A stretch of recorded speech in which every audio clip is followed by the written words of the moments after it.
The culture of a school system needs to be one that embraces a constantly changing world.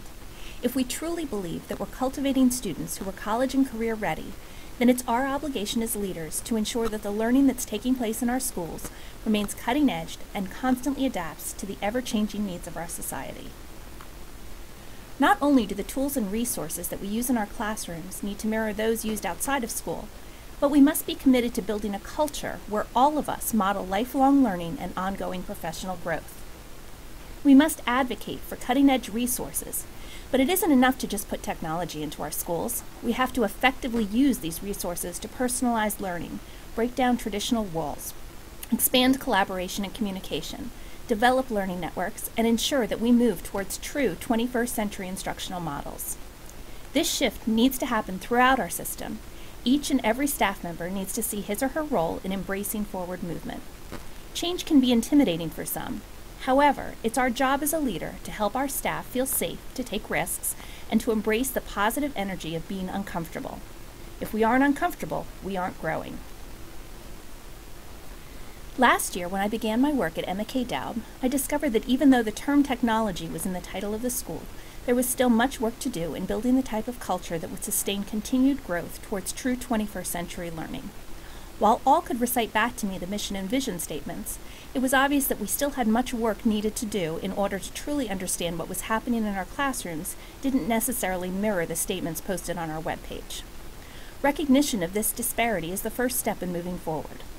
Once a school recognizes gaps and areas of need, they're better able to focus energy towards improvement. In our case, we took time to analyze academic data, collect and analyze perceptual data, and look at our school through the eyes of a child. Once we collectively realized what our targets were, you could feel the cultural shift begin to take hold. We knew where we were headed, we knew what it should look like, and we supported each other in our continued growth. As an administrator, it's my job to make risk-taking safe for my staff, and to reinforce that we're learning from and with each other, and from and with our students. We regularly celebrate this forward movement, encouraging one another, building a community of learners. I've heard multiple visitors say that they can feel the difference in culture when they walk into our building. This same model can be applied systemically. Once we build and buy into a common vision, then data and initiatives can be viewed through the lens of whether or not they support attainment of our goal. If we, as Washington County leaders, truly believe that instruction needs to change in our schools, then we need to make a conscious effort to model from the top of our system all the way through each level of staff what it is we want to see in our classrooms. If we believe that students should be collaborating and communicating with others to solve problems, then we too need to use technological tools to better collaborate and communicate with one another. If I want to see my students connecting with field experts via FaceTime, then we as leaders should be bringing in experts to work with our administrators via FaceTime, GoToMeetings, etc. If we expect dialogue to continue outside the confines of the traditional classroom walls via discussion boards, then administrators should be doing the same. School leaders need to change the face of professional development for teachers. If we expect student-centered, personalized instruction in our classrooms, then school-based professional development should be personalized and teacher-centered, and central office-based professional development should be personalized and administrator-centered. If we want our students to be excited about learning, our teachers must be excited about teaching, and our leaders must be excited to lead. If we don't shift and grow our practices, our construction will continue to languish in traditional, antiquated models. A vision encapsulates the big picture of where we're headed. Innovation must be embraced in order to continually grow practices. We can never be done learning.